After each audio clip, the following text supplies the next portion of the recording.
Right जी। अब आप, sorry, कौन कर रहा था क्वेश्चन? आप करो। मैडम मेरा क्वेश्चन ये है कि जब हम पहले जैसे पहले लॉन्ग केस होता था तो उसमें हमारे पास हैवी मेंस्ट्रुअल ब्लीडिंग का कोई पेशेंट आ जाता था या इरेगुलर मेंस्ट्रुअल साइकिल के साथ पेशेंट होता था, तो हम उसकी हम्म। हिस्ट्री लेते थे कि प्रीवियस साइकिल की हिस्ट्री हिस्ट्री पूछते थे और फिर करंट साइकिल की दो पार्ट में इस तरह से डिवाइड करके पूछ लेते थे, फिर उसके अकॉर्डिंग टू डीडी हम उसके रूल आउट करते थे। मैम लेकिन अब तो 10 मिनट का टाइम है, तो उसमें भी हम क्या इस तरह से प्रीवियस साइकिल का भी पूछें, करंट साइकिल का भी पूछें, और फिर वो पाम कॉइन का जो होता है फॉर्मूला उसके अकॉर्डिंग भी बिल्कुल। सारी उसकी डीडी को करें? देखो, तो बात ये है कि प्रीवियस साइकिल से कंपैरिजन किए बगैर तो एचएमबी डिफाइन ही नहीं होगा ना, एक चीज। तो और दूसरी चीज ये कि so you have to start from the previous cycle. एक सेकेंड जरा ठहरना। तो you have to start from the previous cycle and then उससे फिर आप कंपेयर करोगे कि वाकई उसको एचएमबी है कि नहीं।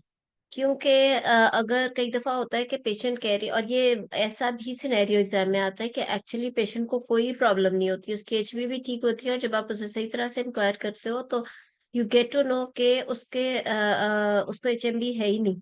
तो यू हैव, आपका एचएमबी डिफाइन ही तब होगा unless you compare it with the previous cycle, जब से उसको मिनार की थी।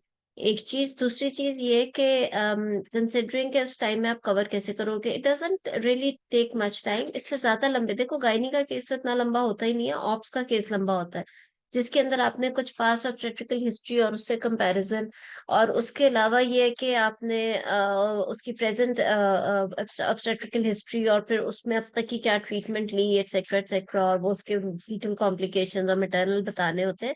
ऑप्स के केस के अंदर तो इंटरेस्टिंग बात ये होती है कि पेशेंट की प्रेजेंटिंग कंप्लेंट से ही आपका डायग्नोसिस बन जाता है, और आपने आपकी हिस्ट्री मोरलेस काफी फोकस्ड रहती है।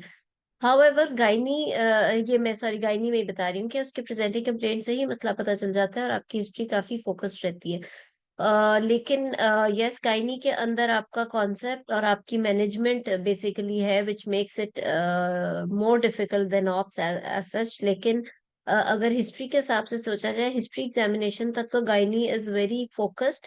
और लेकिन अगेन वही बात है ना कि आपको एग्जैक्टली exactly पता हो कि अगर फॉर एग्जांपल किसी एग्जामिनेशन में पेशेंट्स, वो अगर पेशेंट का वो ज्यादा है, क्या उससे कहते हैं, जैसे यूट्रस का साइज ज्यादा है, यू नो एग्जैक्टली कि उसके डीडी में आपने उसकी एग्जामिनेशन में एडिनोमायोसिस और फाइब्रॉइड और उन सब चीजों को माइंड में रख के आपने एग्जामिनेशन बोलना है, जैसे कि मे बी यूट्रस का साइज सॉफ्ट है, यूट्रस की सॉफ्ट कंसिस्टेंसी है, टेंडरनेस है, तो it's going more towards adenomyosis. However if it is hard और फर्म और इरेगुलर है तो it's going more towards fibroid. तो उस हिसाब से इट इज फोकस्ड बट ज्यादा कॉन्सेप्ट वाला। लेकिन ऑप्स का तो ज्यादा लेंथी होता है, लेकिन you have to cover it. इसमें वो तो नहीं है कि आप और फिर फीगो वाली वो जो पाम कॉइन क्लासिफिकेशन अगर आप बताओगे नहीं पूरी तरह से, तो आपका वो फिर डीडी नहीं बनेगा, and how will you be able to reach the exact diagnosis. तो आपने एचएमबी तो बहुत वैसे ही बड़ा सेंसिटिव टॉपिक है एग्जाम में, तो उसमें तो आपने बड़ा क्लैरिटी से चलना होता है। और जब तक एचएमबी डिफाइन, जब तक डिक्लेयर ही नहीं होगा कि पेशेंट को एचएमबी है, तब तक तो आगे केस ही नहीं चल सकता। ठीक है ना? So it is like that. So हमारी जो आज प्रेजेंटर अफरोज आ गई है जी। अफरोज, आपने आज का वॉलंटियर किया हुआ था, आपके पास अच्छा केस है कोई? तालिको? मैम, आप दे दे, मुझे तो नहीं मिला मैम कोई। कोई बात नहीं। सो हमने सोचा था कि हम एचएमबी और फाइब्रॉइड का करेंगे, राइट? जी। तो चलो हम केस कर लेते हैं। पेशेंट का आप कर लो, हम डिफरेंट सिनेरियोस करेंगे वैसे तो, डिफरेंट क्योंकि डिफरेंट एज ग्रुप्स में डिफरेंट मैनेजमेंट है, लेकिन क्विकली जरा अगर हम करें तो लेट्स डू इट लाइक, आप करो। 36 years of age. She is para 3 plus 0 with last child born 8 years back. And she presented with heavy menstrual bleeding for last 6 months. And on ultrasound, nahi ultrasound रहने दो, heavy menstrual bleeding for last 6 months. And now she wants treatment for it. So how will you manage her? Okay ma'am.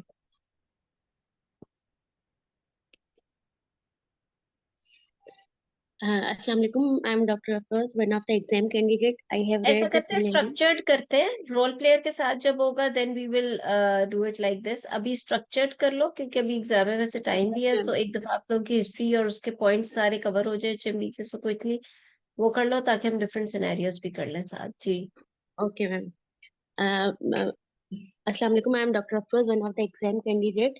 I have read the scenario and I'm ready for the structured discussion.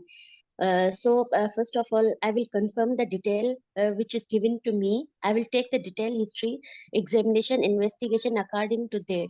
I will manage my patient. First of all, I will take the previous history of, as my patient is having a HMB since last 6 months. So I will take, first of all, I will take the previous history of cycle, regularity, age of menarche, menstrual cycle, menstrual flow, regularity of the cycle, and amount of any intermenstrual any intermenstrual bleeding, any postcoital bleeding, any history of dysmenorrhea in the previous cycle. Then I will take the history of current cycle, in which I will ask her about the menstrual cycle, duration of the abnormal cycle, cycle pattern, amount, flow, heavy, any associated clots, flooding, and how many number of pads she used, any change in the any and the pads were purchased pad or homemade pad.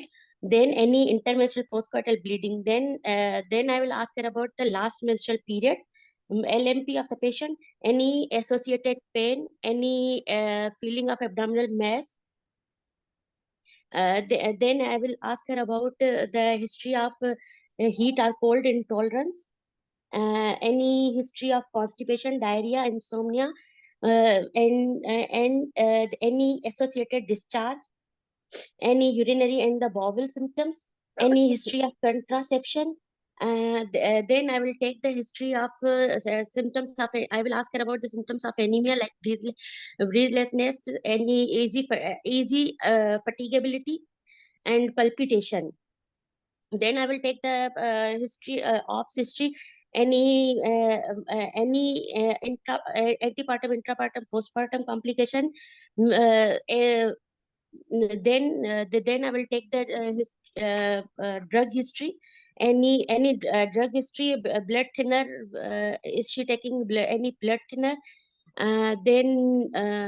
Then I will ask her about this any surgical, significant surgical history, socioeconomic history, and the medical past medical history like diabetes, hypertension, asthma, TB, and any family history of diabetes, hypertension, asthma, TB, and then the personal history like smoking, any alcohol intake, smoking, and any history of smoking. Then I will examine the patient. I will go for the examination. I would like to एक go for the second, एक examination. Second, एक second, पहले history, क्योंकि HMB की जो Yes, history है ma'am. ना वो बहुत इंपॉर्टेंट है। Yes, ma'am. देखो आपकी हिस्ट्री मुश्किल ही है कि पास हो, फ्रैंकली। उसकी वजह ये है क्योंकि हो सकता है आगे आप एग्जामिनेशन और इन्वेस्टिगेशंस और मैनेजमेंट इतना अच्छा करते हो। सॉरी, मैं जरा म्यूट सबको करूंगी, जिसने बोलना होगा वो खुद अनम्यूट कर ले। हिस्ट्री आगे जाके शायद आप इतना अच्छा वाइवा कर लो कि आप पास हो जाओ, वरना इस हिस्ट्री में आप बिल्कुल पास नहीं हो सकोगे, क्योंकि it is not a case of HMB which is given in book actually. आपने देखो, आपने अपने माइंड में डीडी नहीं बनाया, आपने बस एक एक किसी भी हेवी मेंस्ट्रुअल ब्लीडिंग के पेशेंट को लेके आपने उसकी बोलना शुरू कर दिया कि जी उसकी प्रीवियस साइकिल और अब का साइकिल, और पाम पॉइंट को कर लिया। और I don't know why were you emphasising so much on smoking and alcohol intake and all that. हमको ये सर्विक्स का या इंटरमेंस्ट्रुअल या पोस्टपार्टम ब्लीडिंग वाला तो ऐसा केस अभी चलो ठीक है, you will include it in this, but लेकिन आपने बहुत इंपॉर्टेंट और बातें नहीं बोली, जिसके अंदर आपने देखो, जब जब भी रिप्रोडक्टिव एज ग्रुप, मैंने आपको एज दी 36 ईयर्स ऑफ एज, और साथ मैंने आपको जो है बिल्कुल इनकम्प्लीट सी एक हिस्ट्री बताई कि she is para 3 with last child born 8 years back, and LMP अभी नहीं बताई मैंने, कुछ भी नहीं।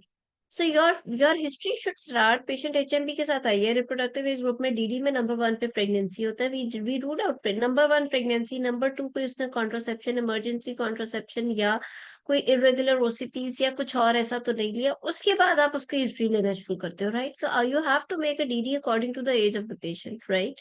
सो अगर रिप्रोडक्टिव एज ग्रुप का पेशेंट है तो आप उसको, अगर आप इस तरीके से स्टार्ट करो तो ऑब्वियसली फिर क्योंकि देखो एचएमबी तो हर बंदा कर रहा है, आप शायद किसी भी जीपी भी बैठा हो या फिर कोई बिल्कुल एमबीबीएस वाला डॉक्टर भी बैठा हो और वो भी बैठ के एचएमबी डील कर रहा है और वो भी यही पूछेगा कि सो नंबर ऑफ पैड्स कितने हैं, is it really HMB or not, वो बट उसको डीडी नहीं पता, उसके माइंड में डीडी नहीं है कि वो तो there has to be difference between a qualified gynaecologist और दूसरे वाले में। तो आप उसको कंसिडरिंग हर एज आप उसकी शुरू करोगे कि उसकी एलएमपी क्या है, उसने कोई लास्ट प्रेगनेंसी टेस्ट या कोई और ऐसा तो नहीं किया, उसकी जो एलएमपी आई थी क्या उसकी नॉर्मल डेट पे आई थी या फिर उसके इरेगुलरली आया था, और अगर इरेगुलरली कुछ आया स्पेशली तो फिर उसमें आप थोड़ा और डिटेल प्रेगनेंसी का पूछ सकते हो कि कोई नौजिया वगैरह तो नहीं, या कोई बहुत हैवी ब्लीडिंग या क्लॉट्स या पेन के साथ तो नहीं हो रही, कहीं मिसकैरेज का केस तो नहीं है। और उसके बाद आप उसको कर सकते हो कि कहीं उसने पिछले कुछ दिनों में ईसीपी तो नहीं ली, एक्सेट्रा एक्सेट्रा। उसके बाद आप स्टार्ट करो कि उसकी प्रीवियस साइकिल क्या था since menarche, but in a very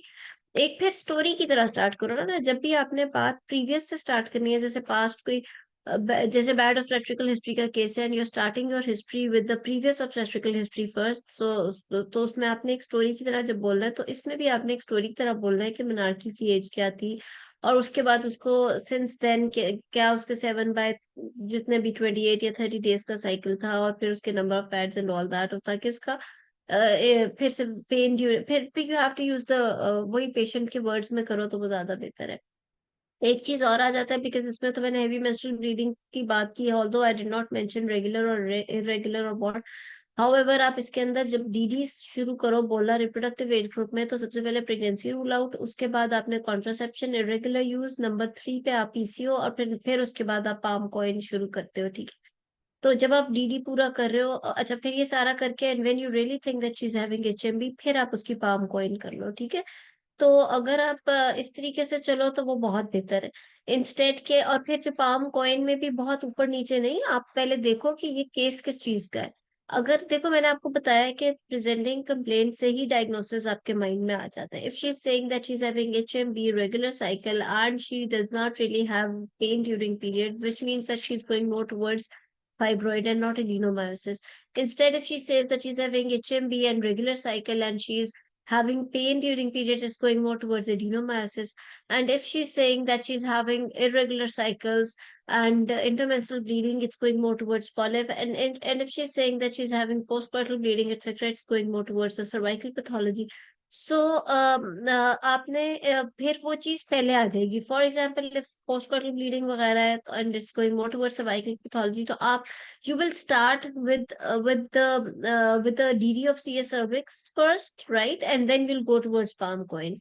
तो आपने इस तरीके से चलना होता है। सिमिलरली अगर वो इरेगुलर ब्लीडिंग या इंटरमेंस्ट्रुअल ब्लीडिंग है, ऑफ कोर्स इन सब में पहले आपने रिप्रोडक्टिव एज ग्रुप में प्रेगनेंसी, पीसीओ और irregular use of contraceptives pills को रूल आउट करके आपने आगे चलना है, चाहे वो सी सर्विस लग रहा है जो भी। तो जब प्रेजेंटिंग कंप्लेंट वो बोलेगी और जो भी बोलेगी इंटरमेंस्ट्रुअल ब्लीडिंग बाकी के डीडी से सबसे फिर उसके बाद आपका पहले आ जाएगा पॉलिप की डीडी, राइट। सो आपने एचएमबी को भी आपने सबसे पहले तो एचएमबी को बहुत ज्यादा डिफाइन करो कि इज इट रेगुलर और इरेगुलर। कई पेशेंट्स कहते हैं इट्स इरेगुलर, बट जब आप उसको एलएमपी फिर आप एलएमपी पूछना शुरू करते हो कि एलएमपी क्या थी उससे पहले वाली, for example if a patient says that it's 20th of December for example, फिर आप एंड शी सेइंग कि मुझे इरेगुलर है, तो then you ask about the उस नवंबर वाली date and if she says that it's 24 तो it is not actually irregular. तो आप उसके पिछले 3-4 साइकिल्स की डेट से कंफर्म करते हो कि जो भी प्रेजेंटिंग कंप्लेंट वो कह रही है इज इट रियली इरेगुलर या वो कई दफा गायनाकोलॉजिकली इट्स रेगुलर एक्चुअली। सो उस चीज को भी आपने प्रॉपरली डिफाइन करना है, ठीक है। सो उसके बाद यस, अच्छा देखो उसके बाद जो एचएमबी है ना, आई हैव सीन पेशेंट्स, आप लोगों ने भी देखे होंगे अपने डिपार्टमेंट्स में, ओपीडी में बैठ के patient comes with HMB but actually she doesn't have HMB. आपने उससे बहुत डिटेल पूछनी होती है ना, एग्जैक्टली नंबर ऑफ उसके पैड्स कितने हैं and then the material and the homemade or not and the clot and how much the size of clot even, जो आपने मेडिकली डिफाइन करना है। You need to know exactly कि is it really HMB or not. कई दफा there are no clots और anything but then she says के है। सो उस चीज को जब तक आप पूरी तरह डिफाइन नहीं करोगे तो वो चीज वो ठीक नहीं होगी। सो समटाइम्स इट्स लाइक आप कहते हो वेरी स्मॉल पी साइज्ड और फिस्ट साइज्ड और व्हाट। तो जब तक आप और फिर इवन द मटेरियल जो which is using for the pads and all, वो जब तक आप मेंशन नहीं करोगे तो वो उसकी क्लैरिटी नहीं होगी। क्योंकि अगर आप उसके बगैर उस पेशेंट को एचएमबी का डिफाइन कर दोगे तो मैं बता रही हूँ सिर्फ एचएमबी की हिस्ट्री में ही फेल हो जाते हैं। उसकी वजह ये है कि आप एक टिपिकल हिस्ट्री ले लेते हो कि okay previously it was like 2 to 3 pads per day, now it's 6 to 7, so it's HMB, but actually it is not, because you need to know the material as well, you need to know the, if she says that there is a passage of clots then pathology कोई है तो clots आ रहे हैं, because otherwise there should be no clots.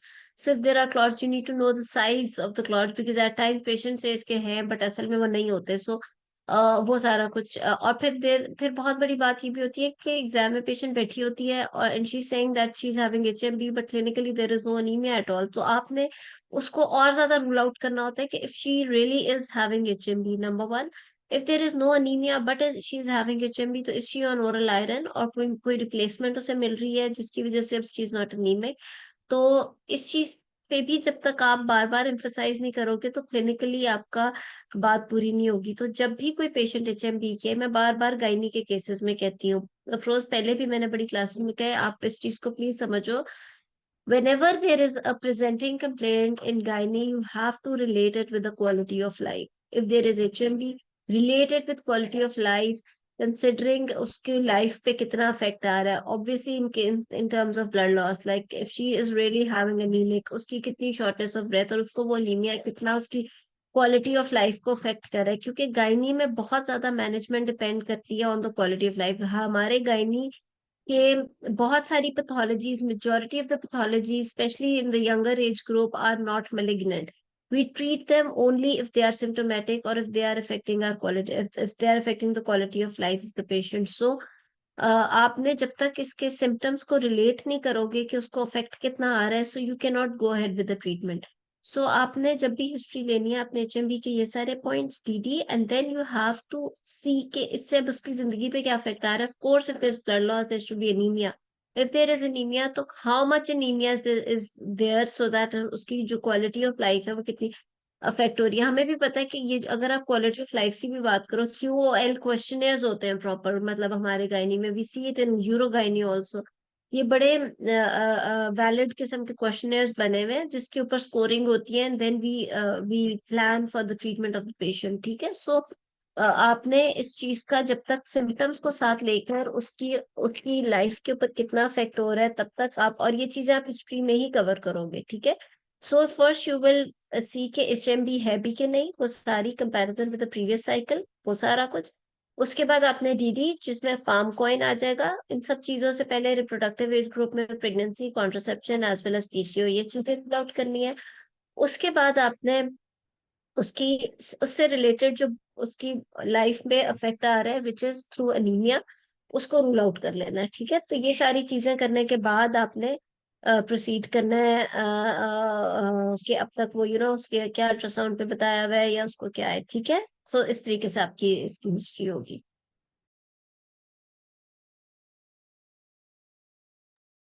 अच्छा ठीक है अफरोज, इसमें अभी तक कोई question till now?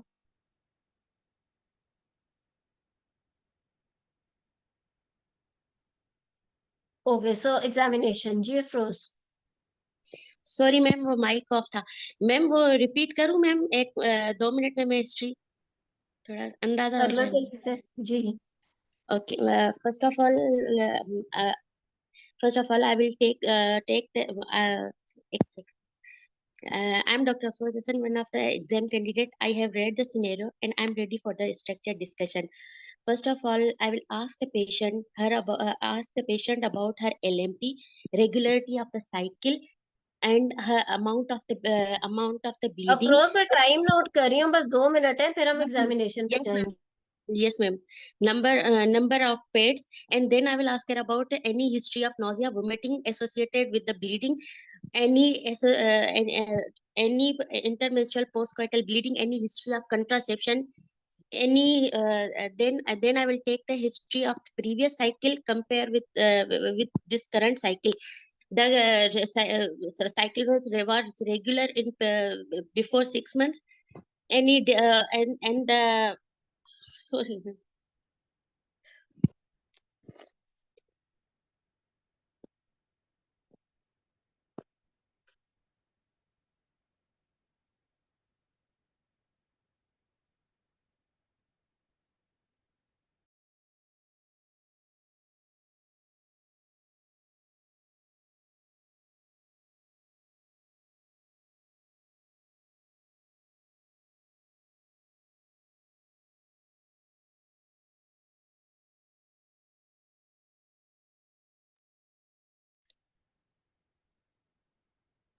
Hello froze. जी मैम। हेलो। मैम आप चली गई थी मैम। नहीं, आप बोलते रहो प्लीज बेटा, क्लास ना इंटरप्ट करो, जी मैं आप सब सुन रहे हैं, it's not only for me. चलो ओके मैम। बहरहाल, आपका कितना जी हो गया? मैम। जल्दी से 1 मिनट, आप बोलो जल्दी से। जी ma'am. Last ma'am one. yeah, okay ma'am. And ma'am, then I will compare then I will ask her about is it affecting her quality of life. Then I will rule out the thyroid symptoms and the PCO symptoms. And then I will ask her about the symptoms of anemia like breathlessness, easy fatigability, and the palpitation. Any treatment taken up till now, and any investigation done up till now. Then I will ask her about the drug history, medical past medical history, family history, and her personal history.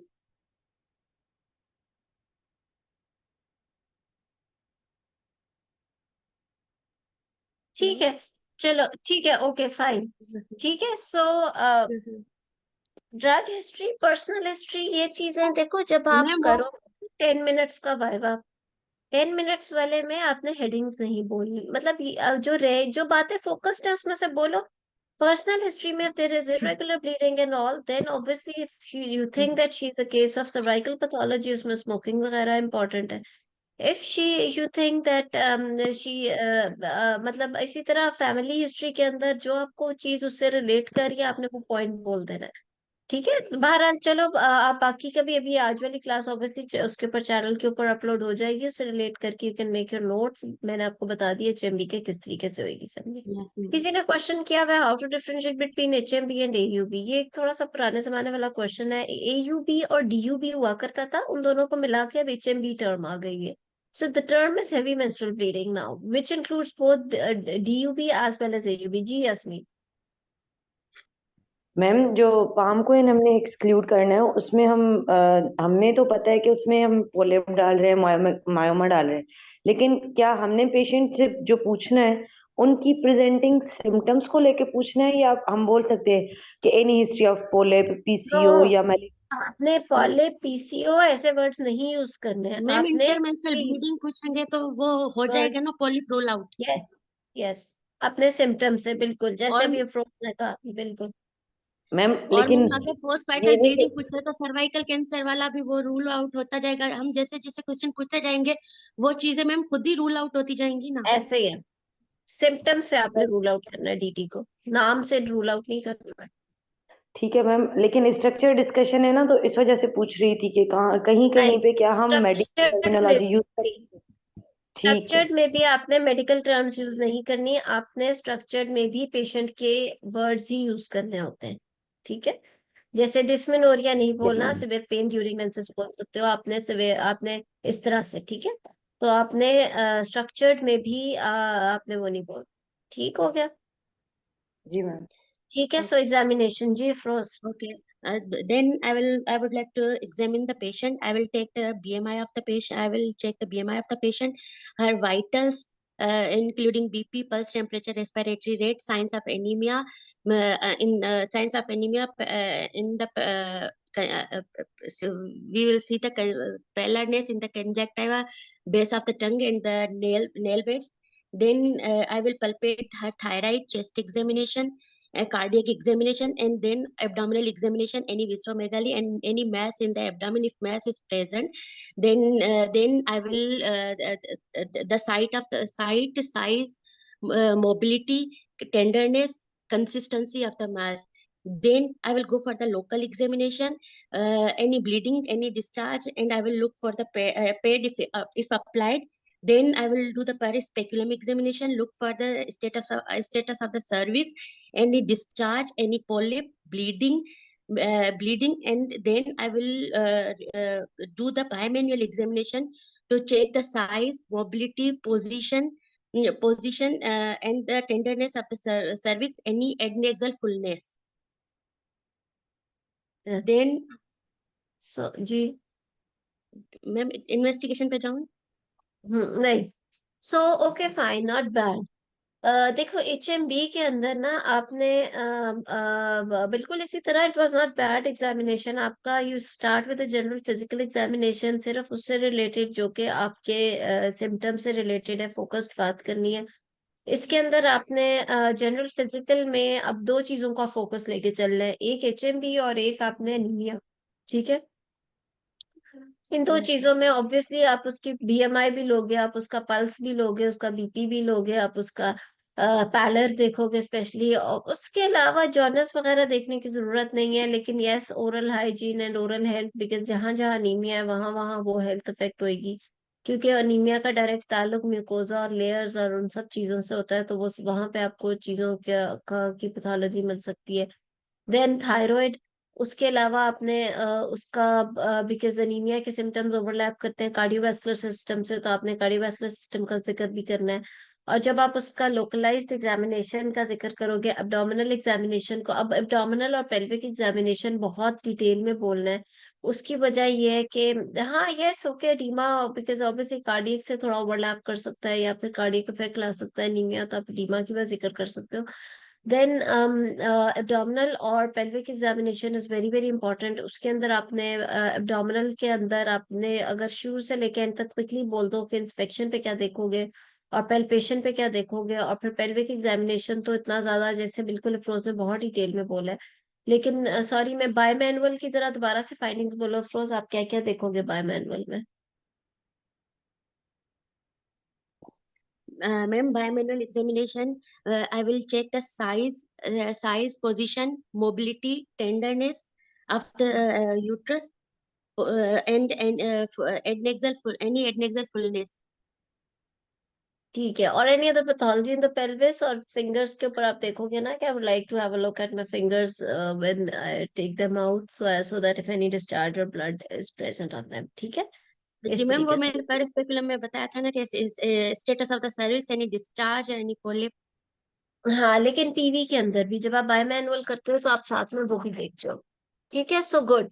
नहीं ठीक है, बिल्कुल देखो uterus के अंदर बड़ी important बातें हैं, वही हर दफा मैं आपको बताती हूँ कि चार बातें आपने जरूर देखनी है। उसकी एंटीवर्टेड है या रिट्रोवर्टेड है, आपने उसकी जो कि पोजीशन बोल दिया अफरोज ने, उसके बाद आपने उसका साइज जरूर बोलना है, आपने उसकी कंसिस्टेंसी जरूर बोलनी है इस केस में, क्योंकि यू आर एक्सपेक्टिंग कि ये फाइब्रॉइड का केस है। और उसके बाद आपने उसकी मोबिलिटी और टेंडरनेस, और फिर फोर्निसिस पे कमेंट करते हैं। एडिनेक्सल ना बोलना, स्पेशली अगर एडिनेक्सा की जगह फोर्निसिस बोल दो तो वो ज्यादा बेहतर है।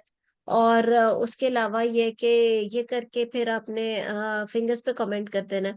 इस सारे में अगर तो एग्जामिनर आपको देता है या वहां पे रियल पेशेंट बैठी हुई है and you really think that the uterus is larger than the normal size, then you have to comment on the surface borders and also कि आपको सिंगल मैस लग रहा है या मल्टीपल मैसेज लग रहे हैं। और फिर उसके बाद आपने उसकी कंसिस्टेंसी और टेंडरनेस स्पेशली जरूर बोली है, because it will differentiate fibroid from adenomyosis के वो है कि नहीं है। और उसके अलावा अगर आपका जो है इसी तरह अगर आपको एब्डोमेन पे ही मैस मिल गया था, फॉर एग्जांपल वो इतना बड़ा फाइब्रॉइड है कि may be 16 week size fibroid है, और आपको एब्डोमेन पे ही पैल्पेबल है, तो फिर अगेन आपको वो पूरा मैस डिस्क्राइब करना होता है एब्डोमेन पे। अगर वो हो तो फिर कैसे डिस्क्राइब करोगे फ्रोज? जी ma'am. For example, on abdominal examination, there was a mass of 16 weeks size. Lower limit was not reachable. उसको कैसे डिस्क्राइब करोगे? I will check the site of the mass, mobility, consistency, any tenderness and temperature over the mass. नहीं, आप ऐसे नहीं करोगे describe, आप तो इंस्पेक्शन से शुरू करो ना। Ma'am, abdominal inspection. मैथ्स की इंस्पेक्शन से शुरू करो। जब भी किसी चीज का एग्जामिनेशन में पूछा जाएगा तो आपने शुरू से शुरुआत करनी है ना। इंस्पेक्शन में ओवरलाइन स्किन का कलर देखोगे, उसका स्किन को चेक करोगे, बिकॉज द थिंग इज कि क्या पता वो एब्सेस हो, उसकी ओवरलाइन स्किन रेड हो, उसमें टेंडरनेस हो, उसका हाई टेम्परेचर हो, तो वो तो चीज तो आप इसका तो मैथ्स को एग्जामिन नहीं करते हो। मैम वो इंस्पेक्शन, मैम इंस्पेक्शन का मैंने आपका एब्डोमिनल एग्जामिनेशन में कहा है कि there was a mass of size 16 weeks. How will you do her abdominal examination? आप कहोगे कि I will do inspection of abdomen first, कि एब्डोमेन की शेप क्या है, राइट? उसके अलावा if there is any change of colour either above the mass or anywhere else on the abdomen, any scar mark present, and then और फिर आप उसकी सुपरफिशियल पैल्पेशन करोगे, और फिर आप उसकी डीप पैल्पेशन करोगे। डीप पैल्पेशन में उसकी विस्ट्रोमेगैली रूल आउट करके फिर आप उसका मैथ्स को एग्जामिन करोगे कि उसका साइज कितना है। जी। on inspection, whether abdomen is normal size, moving equally with the respiration or not, no any stria, pulsation, scar mark, there is a mass if there is mass present, I will look for the site of the site, size, consistency, whether it's a mobile, tender, lower limit is reachable or not, any dullness on percussion.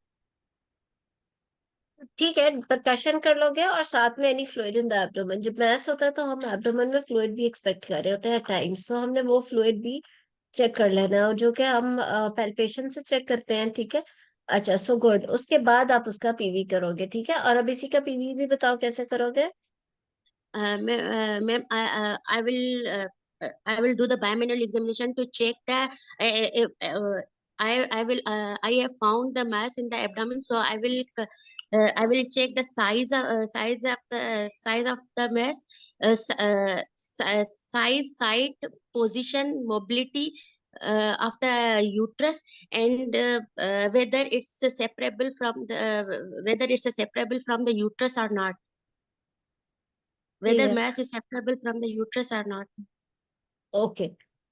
देखो मैं आपको quickly बता देती हूँ। अगर यही मैथ 16 week size for example होता तो इंस्पेक्शन के ऊपर आप पहले ऑब्वियसली एब्डोमेन की इंस्पेक्शन करते कि I would like to do the inspection of abdomen, उसकी शेप कैसी है, प्रोट्रूबरेंट है या स्केफॉइड है या जो भी, और उसके अलावा ये कि सेंट्रल अम्बलाइकस है which is moving with breathing, and then any scar marks, ट्राया, ठीक है। उसके बाद आप उसका सुपरफिशियल पैल्पेशन करोगे to check for any superficial tenderness, and then deep palpation for the deep tenderness, and to rule out any विस्ट्रोमेगैली।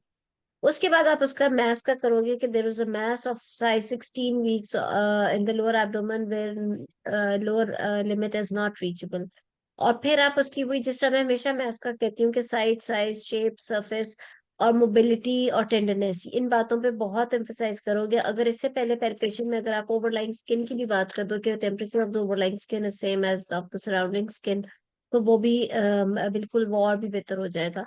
क्योंकि हमने मैथ्स के साथ बहुत सारी चीजें, डीडी में हमारा हमेशा मैथ्स के साथ एब्सेस भी होता है, और ओवरलाइन स्किन से भी एब्सेस का हमें पता चल जाता है। सो ये करके फिर आप बाय मैनुअल में जाओगे, और बाय मैनुअल के अंदर जब हमने एब्डोमिनल एग्जामिनेशन में लोअर लिमिट नॉट रीचेबल की बात कर दी, तो इट मींस कि हमने 16 वीक साइज या 16 सेंटीमीटर मैस जो है वो सिंथेसिस प्यूबिस के हिसाब से मेजर करके बता दिया। शेप की बात फिर इतनी करने की जरूरत नहीं है, लेकिन अगर लोअर लिमिट इज रीचेबल तो फिर it means it's more of an adnexal mass. तो फिर आप उसका अप्रोक्सीमेटली साइज बोलते हैं, because we don't have any bony landmark जिससे हम उसका साइज मेजर करें। जैसे मैं पिछले बहुत सारे लेक्चर में बता चुकी हूँ मैथ्स के कि how to measure the size of the mass. अगर लोअर लिमिट रीचेबल है तो we don't have any bony landmark जिससे हम उसका एग्जैक्ट साइज मेजर कर सकें। So we always talk in terms of the के approximately the size is this, which may be 4 into 6 centimeter or so, या फिर हम कहते हैं कि it's a tennis ball sized mass approximately, क्योंकि वहां पे बोनी लैंडमार्क नहीं होता। जब हम एग्जैक्ट मेजरमेंट की बात करते हैं जैसे 16 सेंटीमीटर या एग्जैक्ट, तो वो वहां पर है जहाँ पे बोनी लैंडमार्क से हम मेजर करते हैं। क्योंकि जब हमने कहा lower limit is not reachable, it means के probably the mass is coming from the uterus, और जहाँ पे हम यूट्रस का साइज मेजर करते हैं वो हम सिम्फिसिस प्यूबिस से मेजर करते हैं। Symphysis pubis is that bony landmark जिससे हम एग्जैक्ट मेजरमेंट कर सकते हैं। सो एग्जामिनेशन में साइज ऑफ द मास तब एग्जैक्ट पता होता है जब बोनी लैंडमार्क एक हमारे पास हो जिससे हम मेजर करते हैं। तो अगर तो lower limit is not reachable and we saying it's 16 week size then it's exact. But however, if the lower limit is reachable, which is probably an adnexal mass, तो फिर हम उसका approximation में बोलते हैं साइज। ठीक है, तो इस तरीके से हो जाता है साइज को। और इसी तरह जब हम बाय मैनुअल करते हैं तो बाय मैनुअल में मोर लेस हमारी वही फाइंडिंग्स मजीद एम्फोसाइज करता है हमारा बाय मैनुअल एग्जामिनेशन जो एब्डोमिनल एग्जामिनेशन में हमें फाइंडिंग्स मिली थी। तो हम उसी को दोबारा पूरा रिपीट करते हैं कि there is a 16 week size, hard inconsistency, mobile and moving with the uterus और वो सारी बातें। ठीक है, जो हमने भी थोड़ी देर पहले। तो इस तरीके से कर लेंगे। ठीक है, आई होप एग्जामिनेशन क्लियर हो गया। Yes, ma'am. गुड। इन्वेस्टिगेशन जल्दी से बताओ।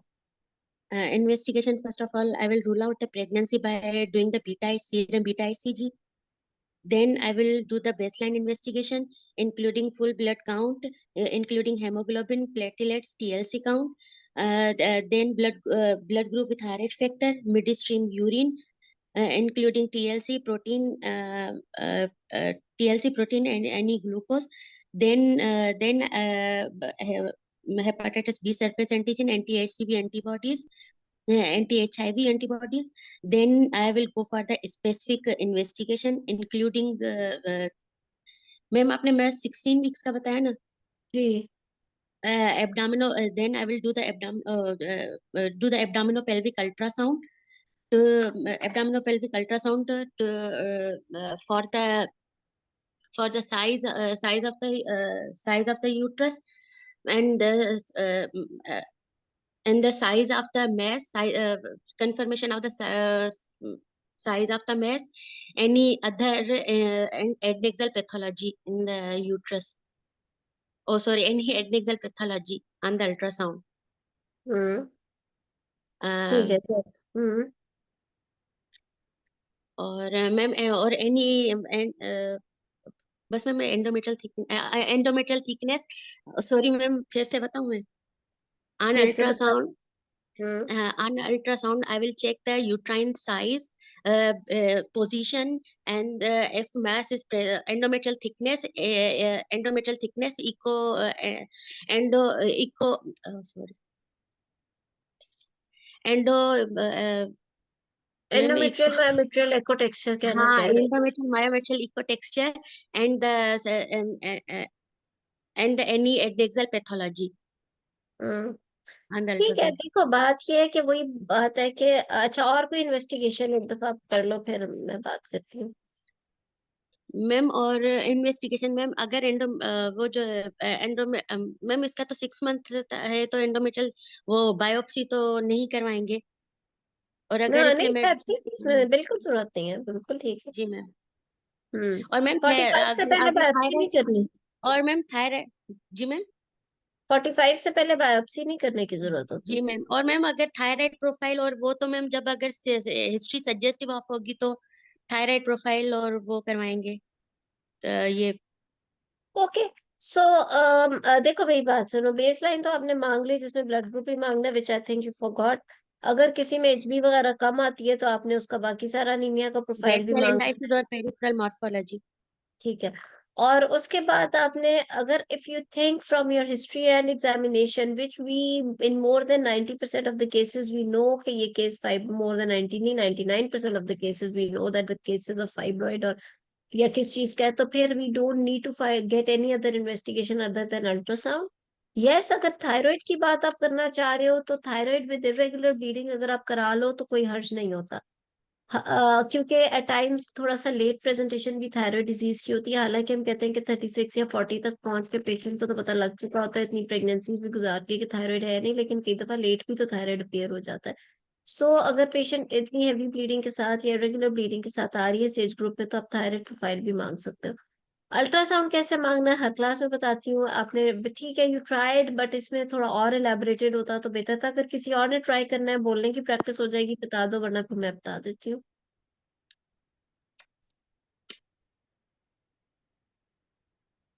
So, ultrasound, you start with the endometrium, endometrial thickness, regularity, and blood flow.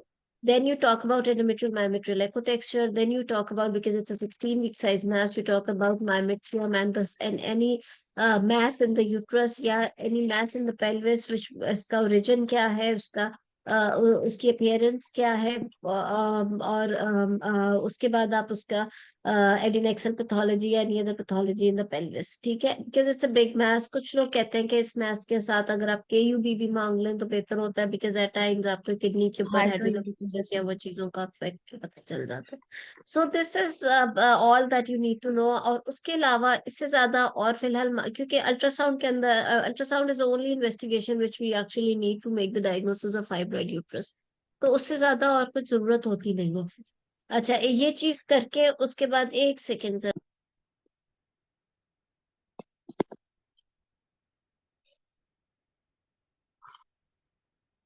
So yes, ठीक है। अच्छा, इस तरीके से हो जाएगा। उसके बाद क्विकली मैनेजमेंट बता दो फ्रोज इसी पेशेंट की ऑन अल्ट्रासाउंड। सॉरी, एक मिनट, मेरे ना बैटरी खत्म हो रही है, एक सेकेंड एक सेकेंड।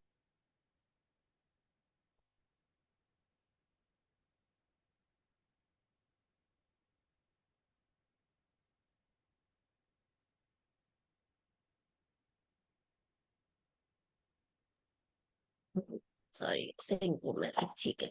ऑलराइट, सो इसकी क्विकली मैनेजमेंट, अल्ट्रासाउंड के ऊपर फ्रोज इसके मल्टीपल फाइब्रॉइड्स है, ठीक है। Yes, ma'am. She has got multiple intramural and subserosal fibroids, and the fibroids are indenting the cavity also. और HB इसकी इस HB इसकी 8 है। And now how will you manage her? Treat her quickly। जी, और मैम फर्टिलिटी डिजायर। क्या? Ma'am fertility desire. वो तो आपने हिस्ट्री में वैसे पूछ रही थी, फर्टिलिटी डिजायर यस नहीं है, मैम, और ये भूल गई। नहीं है। Family complete. Okay. First of all, I will counsel the patient regarding the diagnosis that she is having heavy menstrual bleeding due to the multiple fibroid in the uterus. Then I will, according to her age, fertility desire. Also, age, as she is having no fertility desire, first of all, I will optimize her hemoglobin up to the 12 gram per deciliter. I will, if she has a symptoms of anemia, I will transfuse 1 pint of blood, and then I will optimize her hemoglobin by giving hmm. parenteral iron. Then I will options, give her options for the of the treatment. I will manage her. Ma'am, और इसका ये भी नहीं पूछा था कि इसने treatment अब कौन सी ली है अब तक। ट्रीटमेंट कोई नहीं ली थी इसने। Okay, then I will manage. There are the three options: non-hormonal, hormonal, and the surgical treatment. Then I will, according to her wishes, I will, ma'am, फिर पेशेंट की। इसमें मेडिकल ट्रीटमेंट का कोई रोल नहीं है अफरोज। यस मैम, वो ma'am फिर भी इसको ऑप्शन तो देंगे ना, नहीं देंगे? क्या क्यों? बोलेंगे? There is no definite medical treatment of the fibroids एक एज शी इज पेशेंट को हैविंग। जुकाम है, आप कहोगे चलो इसका चलो यूटीआई की भी ट्रीटमेंट ले लो, चलो बाजू हड्डी टूटने की भी ट्रीटमेंट ले लो, वो भी कर लो। कैसी बातें कर रहे हो अफरोज? Okay ma'am. मतलब आप देखो, We मेरी take बात the सुनो। आप लोग जो है ना एक ऐसा एग्जाम देने जा रहे हो जिसके बाद पेशेंट इसलिए आएगा आपके पास कि you have got to treat her specific to the problem she is having.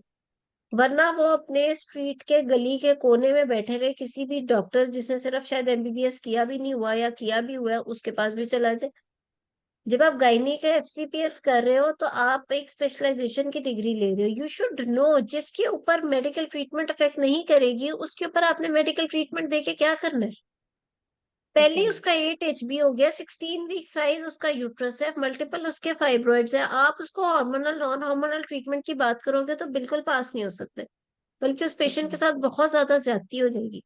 You have to tell her exactly that your heavy menstrual bleeding is because of the fibroid uterus, which is on ultrasound. The fibroids are indenting the cavity also. These are the symptomatic fibroids. And there are two problems. There is anemia, 8 hemoglobin, and there are fibroids.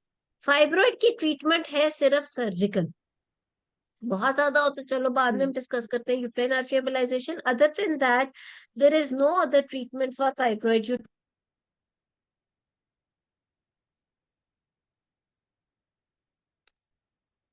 So there is no other treatment for fibroid uterus other than there is no hormonal or non-hormonal treatment for fibroid uterus. फिर अब आपने कहना है कि as there is surgical treatment तो दो तीन चीजें कि सर्जरी करोगे क्या और कब करोगे, because she is having 8 HP. तो वो चीज बेसिकली आपने डिस्कस करना है. ये कोई मुझे बताए या अफरोज आप ही ट्राई कर लो. I will counsel the patient regarding the diagnosis that she is having heavy menstrual bleeding due to the multiple fibroids which is indenting the cavity, and then I will ask. Then I will counsel regarding the treatment. I will explain I will explain to the patient that the definite treatment of this is the only the surgical treatment, which is which is depend upon whether she conserve her uterus or not. If she wants to conserve her uterus, then we will go for the myomectomy. If she does not want to conserve her uterus, Patient then says whatever you say, doctor. What do you think okay, is okay, good ma'am. for her? Then I will take the then I will take the consent for consent for the my then I will optimize before I will go for the ma'am इसकी 36 as है तो मैं तो चाहूंगी कि मतलब कि हम 36 एज है तो मैम कंजर्व नहीं करेंगे यूट्रस. मुझे क्या बता, वाइवा में बताओ, तो एग्जाम में क्या बताओ. पेशेंट आपके सामने बैठी है, वो कह रही है कि मेरी फैमिली कंप्लीट है, I am 36, what ever you से आई विल डू. मेरे ओके लिए जो बेहतर है वो. आप बोलते रहो, I am so here. there is okay ma'am. Then I will explain explain to the patient that the recurrence of there are the two options. If we will conserve her uterus, then the chances of recurrence of fibroid is 10% is more. Then and the definite treatment of this fibroid is only the hysterectomy. So I will go for the history. I want to go for the hysterectomy, but before going to the for the hysterectomy, I will optimize her hemoglobin. Hemoglobin up to the 12 gram per deciliter, and I will take the consent for hemorrhage and the multiple transfusions. During the procedure, I will give her GnRH analogs for the 3 months to build her good. hemoglobin. यहाँ तक तो ठीक है. सो आपकी number 1 treatment है hysterectomy, right? Yes, ma'am. Good. कोई और कुछ कहे?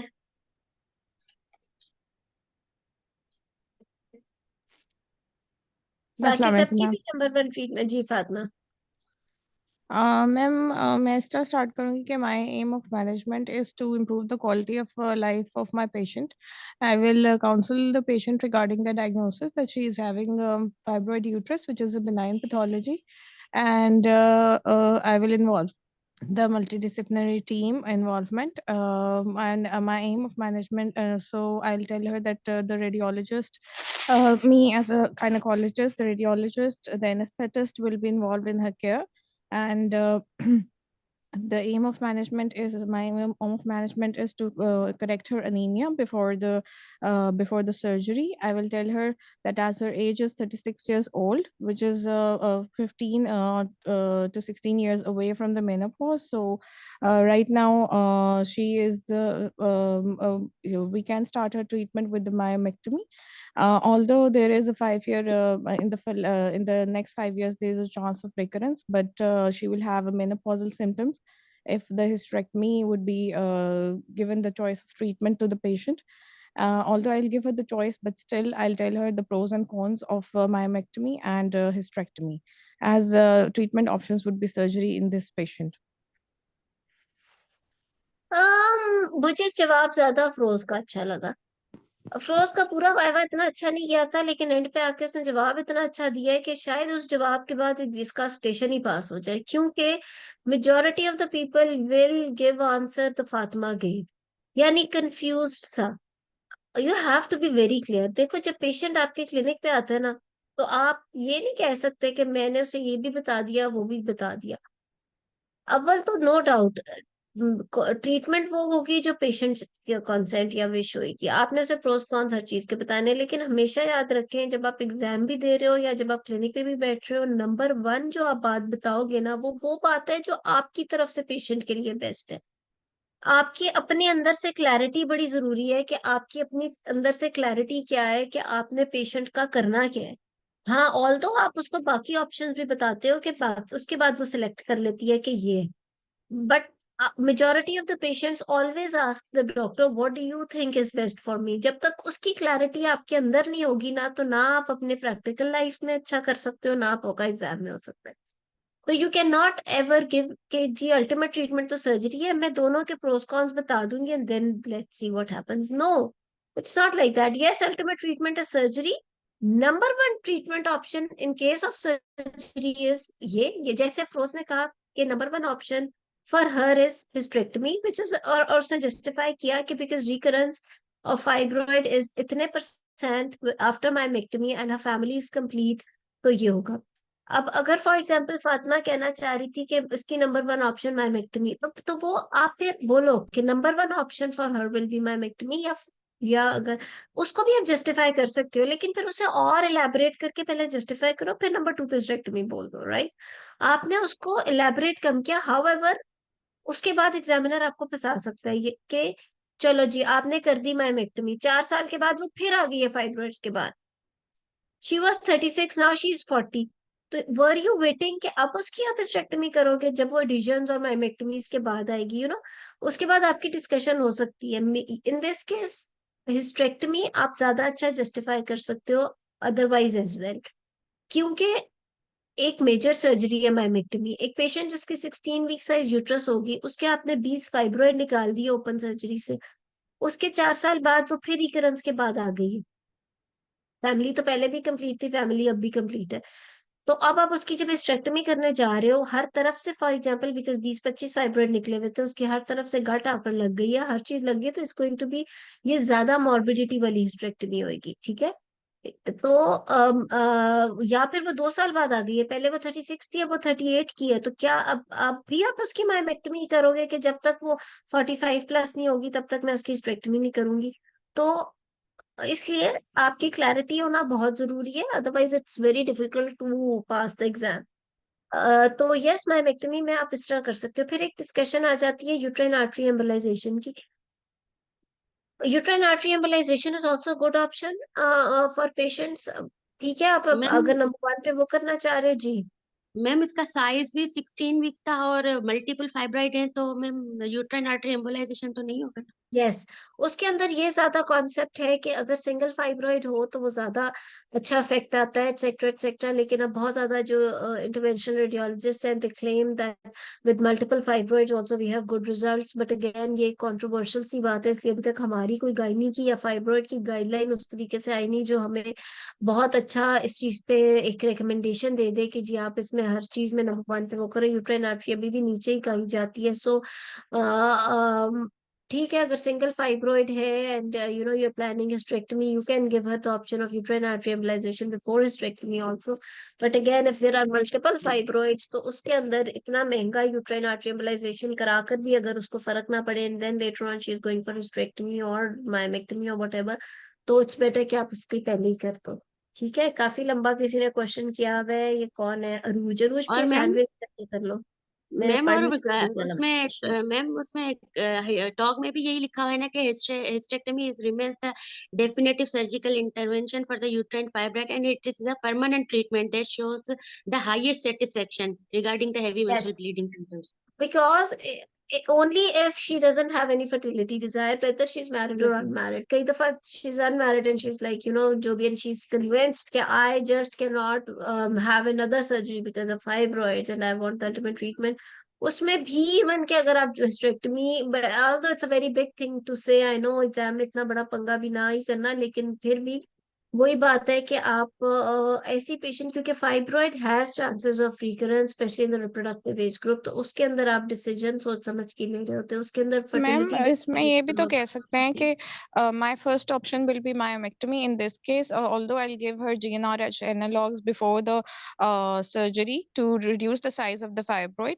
My first option will be myomectomy because the patient is 36 years of age. She is 15 years away from the menopause. She will be going into a menopausal state with different morbidities. She will be increased risk of having cardiovascular disease, osteoporosis.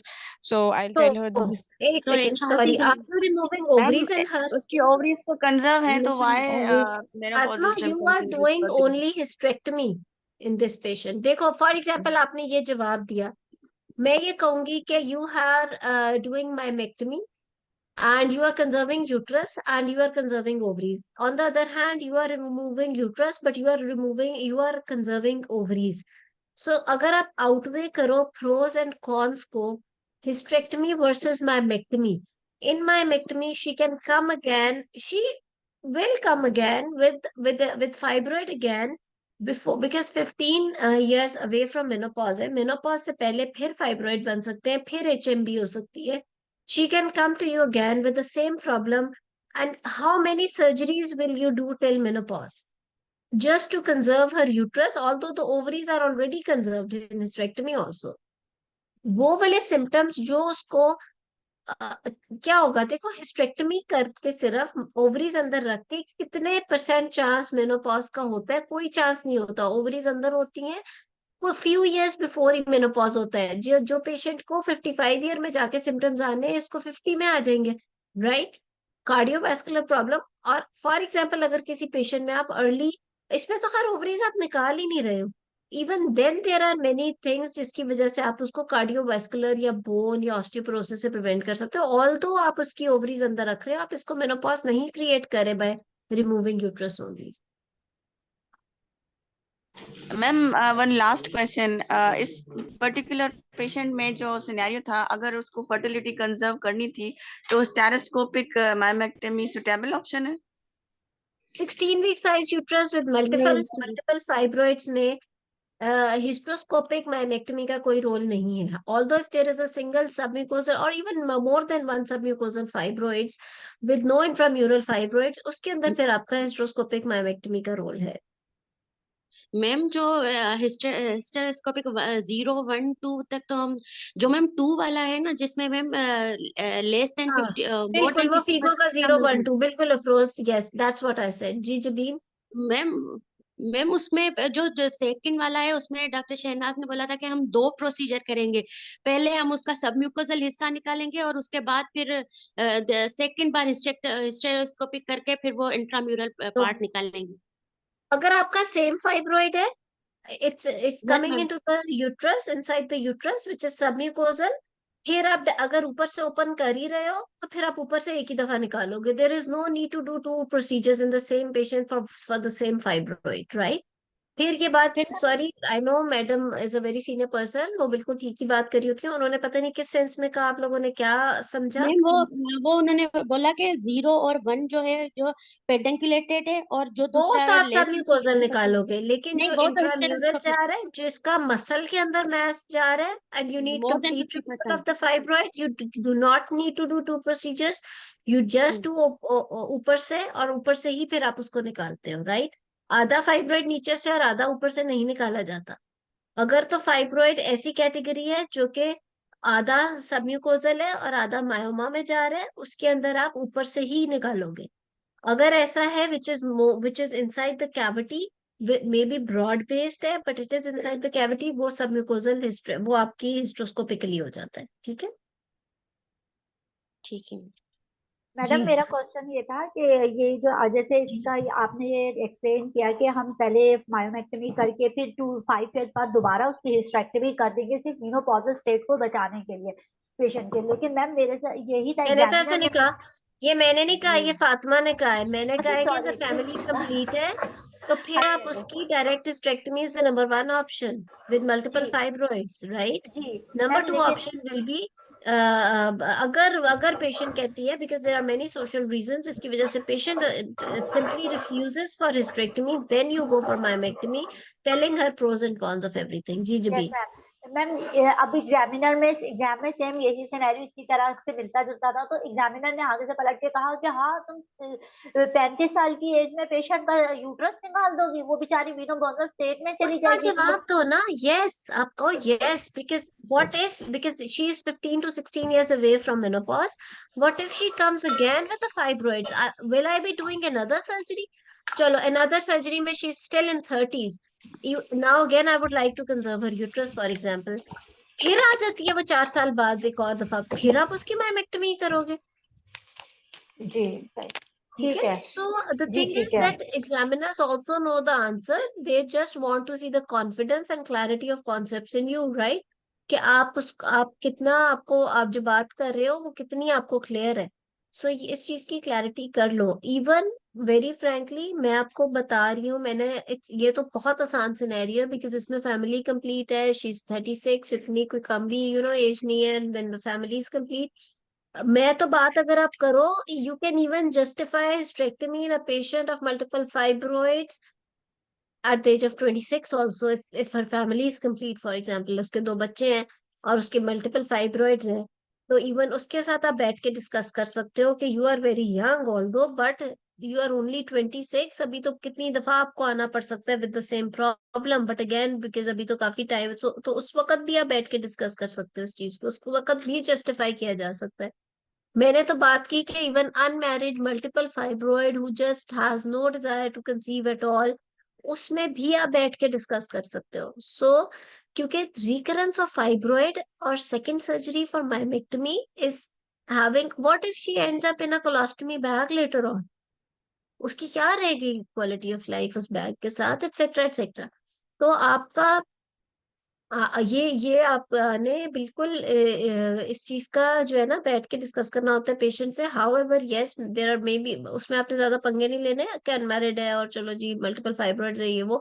Obviously later on उस वक्त के state of mind में वो क्या बात करिए, बाद में क्या हो, लेकिन जिसमें फैमिली कंप्लीट है उसमें तो बहुत आसान सिनेरियो हो जाता है।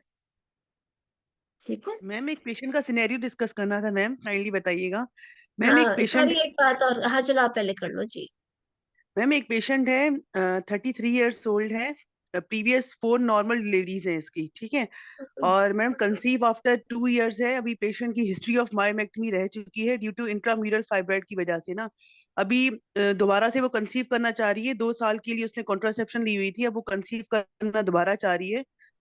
और वो कंट्रासेप्शन में फेमिला ले रही थी, तो उसने कंट्रासेप्शन तो स्टॉप कर दी है। और अभी भी जो उसने स्कैन करा है दोबारा से, उसमें दोबारा से जो है ना डॉक्टर इंट्राम्यूरल फाइब्राइड्स आ रहे हैं, मगर साइज अभी कम ही है। अब वो हम्म पेशेंट जो है ना वो चाह रही है कि क्योंकि डॉक्टर देखें हिस्ट्री ऑफ मायोमेक्टमी भी रह चुकी है और प्रीवियस इसकी नॉर्मल डिलीवरीज हैं, तो अब ये पेशेंट हम्म। चाह रही है कि इस दफा जो है ना इसकी नॉर्मल डिलीवरी, तो डॉक्टर पॉसिबल है नॉर्मल होगा या सी सेक्शन होगा? एक चीज तो ये कि अगर अभी फाइब्रॉइड्स दोबारा आ रहे हैं तो she can conceive with the fibroids also, there is no point in removing the fibroids again, right? अगर उसको और कोई मसला नहीं है and she wants to conceive previous myomectomy, अब दोबारा फाइब्रॉइड बन गया, तो let her conceive with the fibroids, number 1। Number 2 ये कि डिपेंड करता है कि ड्यूरिंग मायोमेक्टमी उसके ओपन कैविटी ओपन हुई थी या नहीं। अगर तो एंडोमेट्रियल ब्रीच हुआ था, जैसे कि doctor cavity cavity open open हुई हुआ थी था, इसकी, कैविटी ओपन देन हुई शी थी कैन नॉट इसकी। डिलीवर नॉर्मली एट ऑल, मैंने कॉन्ट्राइंडिकेटेड भी है इसको नॉर्मली। यही ऑप्शन दिया था जी डॉक्टर। इट इज कॉन्ट्राइंड, हाँ, उसके अंदर फिर आप उसका इलेक्टिव और प्लान्ड सिजेरियन सेक्शन करोगे। ठीक है। और doctor she should not have labour family pains. में भी जो है ना इसके प्रीवियस नॉर्मल डिलीवरीज है। मैंने इससे फर्टिलिटी इश्यूज ही पूछी थी, तो वो कह रही है नहीं फैमिली कंप्लीट नहीं है, मैं फर्दर और कंसीव करना चाह रही हूँ। ठीक थर्टी है, थ्री वो ईयर्स तो है। Fine. So if she wants to conceive तो अगेन फिर आप उसका जाहिर है उसके विशेस को लेकर ही चलोगे। ठीक है, सो ये थोड़ा सा हमने मैनेजमेंट का किया, सर्जरी और कुछ और सिनेरियोज अगर आप लोग बना कर ले आओ तो बहुत अच्छा है। हम नेक्स्ट क्लास में इसी को कंटिन्यू भी कर लेंगे, स्पेशली अच्छा GnRH कब देना है कब नहीं देना। शौकिया बिल्कुल नहीं देना साइज छोटा करने के लिए, क्योंकि वो आपकी सर्जरी को और डिफिकल्ट कर देंगे। GnRH कुछ इंडिकेशंस में देते हैं, वो डिस्कस कर लेंगे।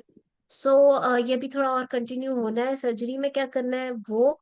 और सेकेंडली ये कि यूट्राइन आर्टरी एम्बोलाइजेशन आजकल बहुत कॉमन हो रही है, will discuss about it as well. और अगर कुछ सिनेरियोज आप बनाओ मैम यंग एज में, नियर मेनोपॉज, पोस्ट मेनोपॉजल और अनमैरिड में और रिक्वायरिंग मोर फर्टिलिटी, तो ये सारा और भी अच्छा हो जाएगा। जी फिरोज। मैम इसमें मायोमेक्टोमी तो नहीं कर रहे, तो इसमें तो जेएनआरएच हम दे सकते हैं क्योंकि इसमें प्लेन का कोई रोल नहीं होगा मैम, इसमें तो हिस्टेक्टोमी हम करेंगे, तो इसमें सिर्फ रिड्यूस साइज करेंगे ताकि हेमरेज ना हो।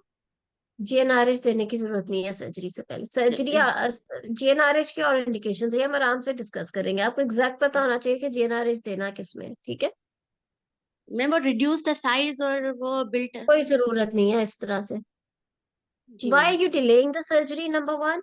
नंबर 2 ये कि क्यों हिट एंड ट्रायल वाली तो बात रह नहीं गई जब सर्जरी डिसाइड हो गई है, ठीक है? सो डॉक्टर ये हम नेक्स्ट सारा संडे भी पहली क्लास में फाइब्रोइड डिस्कस कंटिन्यू करेंगे। करवाइएगा डॉक्टर। संडे को यही कंटिन्यू करेंगे इंशाल्लाह। हाँ डॉक्टर कंटिन्यू करवाइएगा।